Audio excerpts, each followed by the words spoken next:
First of all, I showed you some Sherman, and I thought that Sherman must have been, I wonder how Sherman was something to a Southerner, and I thought at first maybe because he burned Atlanta and not New Orleans, but I think instead it turns out that he was with LSU. Right. First of all, I come from a Union family. My great-grandfather that served at the end of the Civil War in the Union Army was a Republican member of the Louisiana legislature. It was like Governor Pinchback, who was the appointed black Reconstruction governor. So remember, Governor Wilder was the first elected black governor in Louisiana, but Governor Pinchback was the first one. But anyway,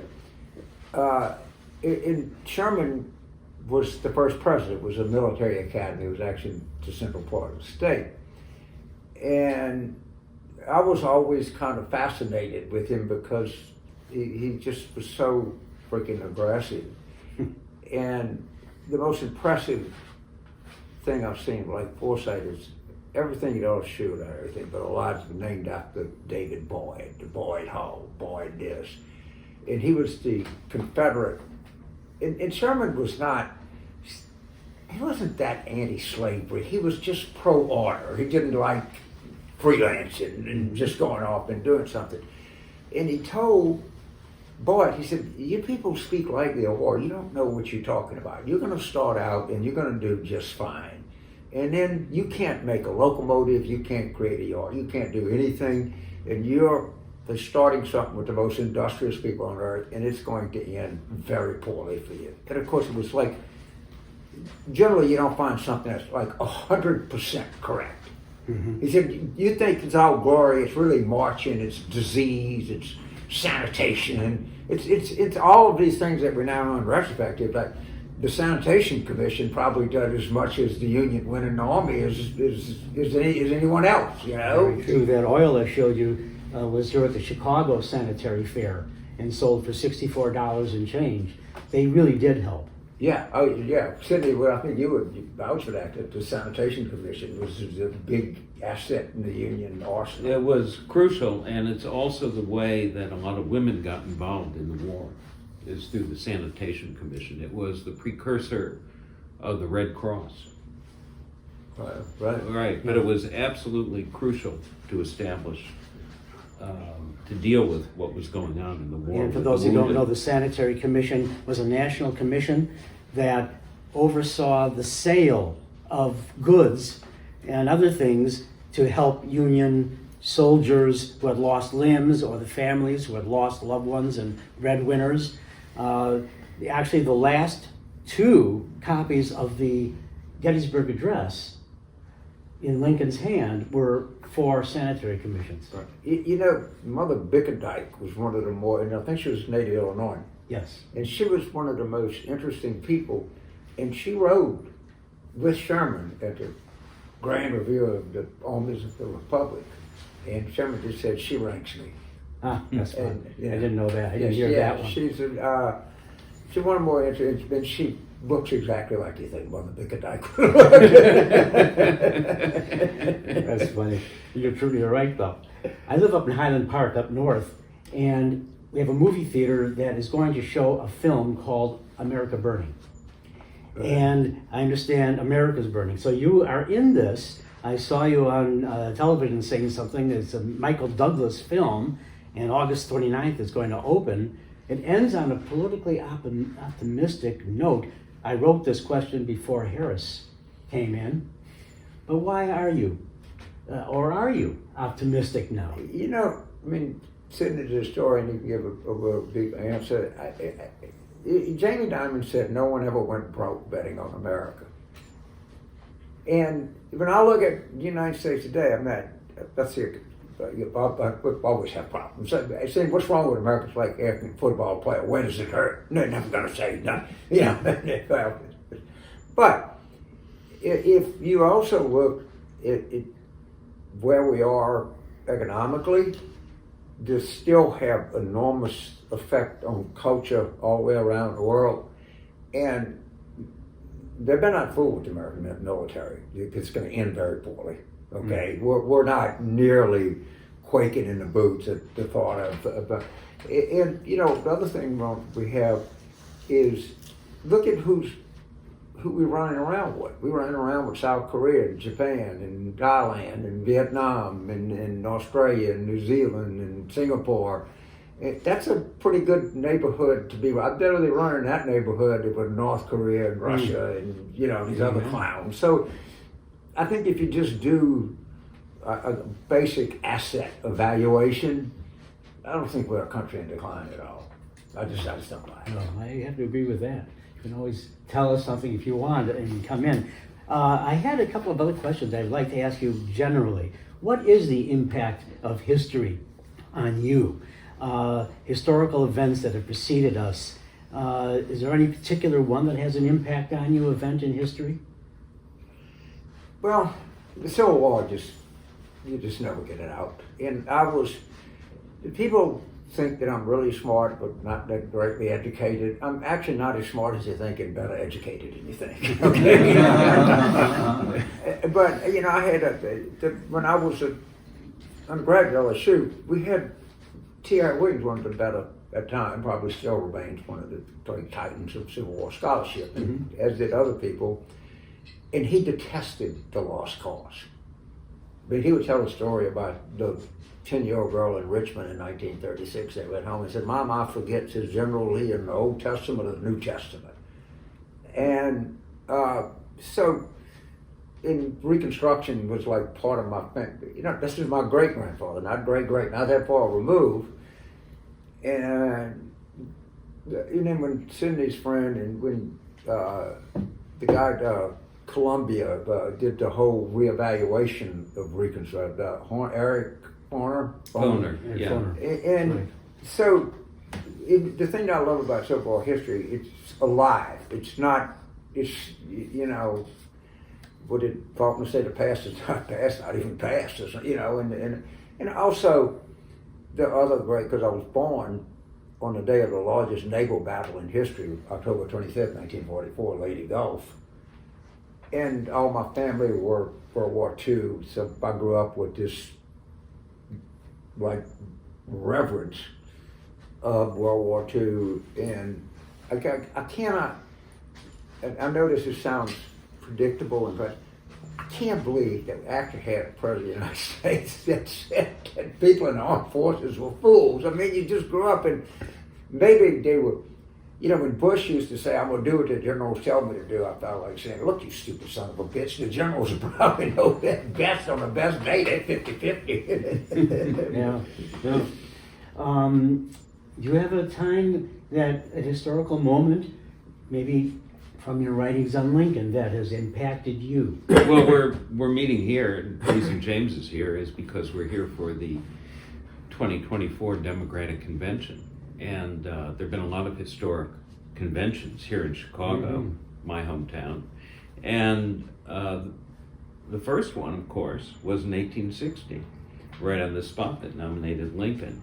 And it's one of the great political stories of all time, as you know, where the member of the National Committee meets in New York to determine what city the convention will be in. And the member from Illinois says, "Well, all of you have a favorite son, and so it really shouldn't be in your cities, in your states. We don't have anybody, so let's put it in Chicago." Of course, he was there for Lincoln. So they put it there for Lincoln, and Seward, of course, was the presumptive nominee. William Seward, the senator from New York, it was always going to be considered the leading figure of the Republican Party at the time. On that ballot tally sheet that I showed you earlier in our convention special exhibit, first two ballots, he got more than Lincoln. Right. So, but he didn't get a majority. No. They thought they were going to come into Chicago. They filled the trains with people. They plied them with liquors. They had piles of cash then. They brought the heavyweight champion of the world, and they came into Chicago, and discovered that many of them could not get into the convention hall, the wigwam, The last because day. on the last crucial day, because Lincoln's people had counterfeited all the tickets and packed the place. Yeah, the Seward people were out parading around, showing themselves off. I'll take up on Sidney's story. 1988 is the Democratic Convention in Ohio. And I was working with the governor of Pennsylvania. Of course, we're friendly with the printers union. We printed 1,000 4-passes.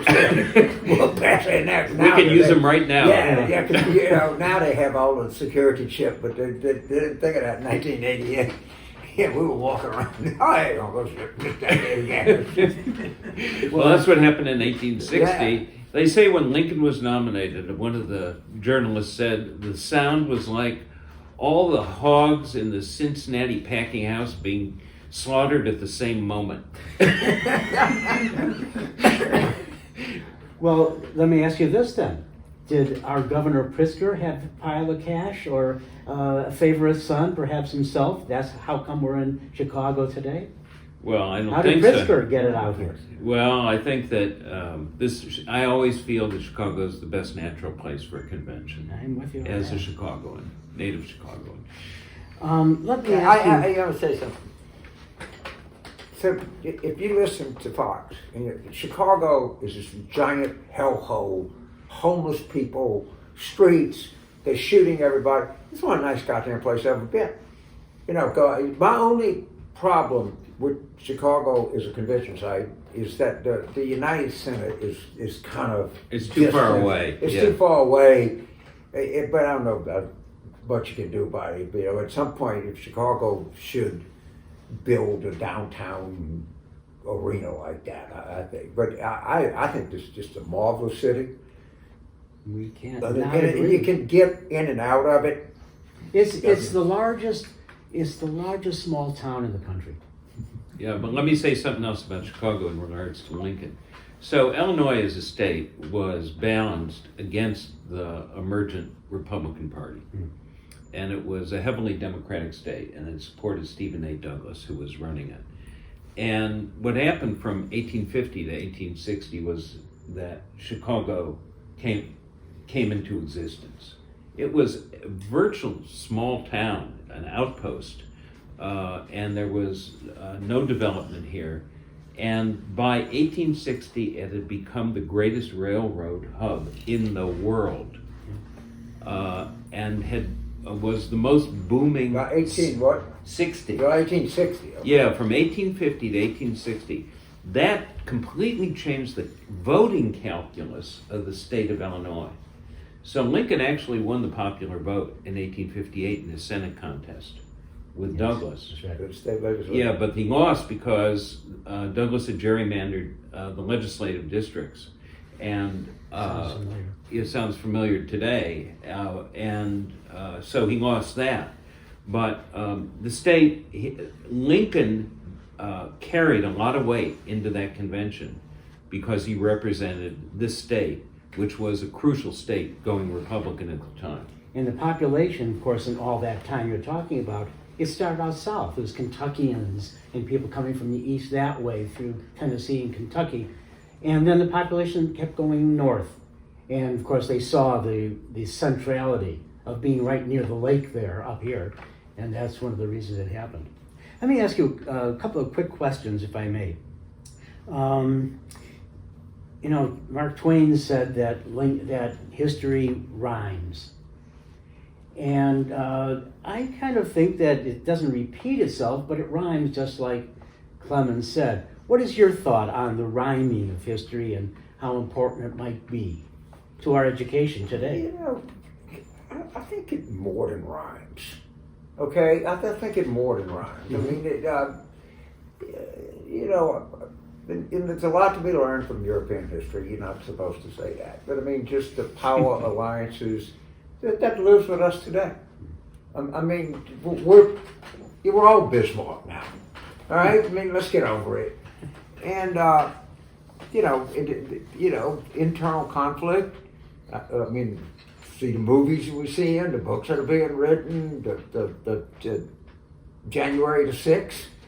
All right, I'm sorry, that's a little more than rhyming. Okay, these 40% of the people in 10 different states want to succeed. I actually think history is, I can't say, what do you say, it repeats itself, but I think it repeats itself more than it rhymes. And I have to take issue with anything So Mark Twain ever said. But so I there's a think lot like- to learn then from Yeah. history. We've got to learn history if we're going to succeed today. Yeah, if Or even succeed. Right, you have a friend like Sidney who can just give you a 20-minute explanation of the know-nothings. Okay, then that saves you a lot of trouble. But the know-nothing, do you think that if we look at today, are the know-nothings, are they rhyming or are they really fucking screaming through history telling us what's going on? Ask yourself that question. I don't want to hear the answer. Yeah. What I've been saying is, the deeper I get into the past, closer I get to the present. And I'm writing volume 4 of Lincoln. Someday I promise I'll show up here with it. But that's a book about insurrection, seditious conspiracy, terrorism, people plotting, people not understanding what's really going on, people who think that they are the adults in the room and can handle it, people who think that they can restore normal politics. It's all very similar to what's going on, and people face very similar circumstances. So, our Union family, my name was Chester James Carville Jr. My dad was named Chester. My grandfather's name was Lewis Arthur Carville. And then we had Uncle Garfield and Uncle John Batterson. Okay? And the person that Sidney turned me on to, that I used to not like the name Chester. I don't know why. I was always called James. But the more I learned about Chester Arthur, he was actually a guy that played above his game. I mean, he came in and he played up a little bit. Yeah. Yeah, he was an interesting guy. Yeah. He Started did out civil in the service Civil War. reform. Yeah. He did civil service reform, right, exactly. and he came out of the Port Authority. Which is the best job in America. Yeah, New York Port Authority is the Certainly biggest back then it patronage was. Yeah. dispenser in the country. Yeah. Since we're here for the convention, I've got a kind of general question, political question to ask you. Today we use the primary system. And it didn't used to be. It used to be a smoke-filled room in the back. But there is something I think to say about the smoke-filled room.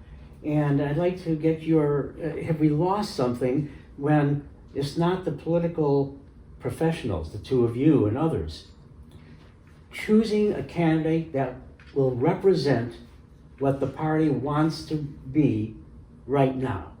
And instead of having a personality issue, which primaries sometimes are, as personalities, and I know it's more democratic, but at the same time, have we lost something because the party is writing its own platform? Here's the man or woman who can best tell the country this is whom we are and why you should vote for us. So have we lost something with the primary system? Look, we probably lost something. We're not going. It's not ever going to happen. Okay, we're not going back. So Oh, no, we're not going back. I'm just I historical. I don't think you argue for that. But you know, at the end of the day, I think the system worked. Okay, we didn't have much of a primary.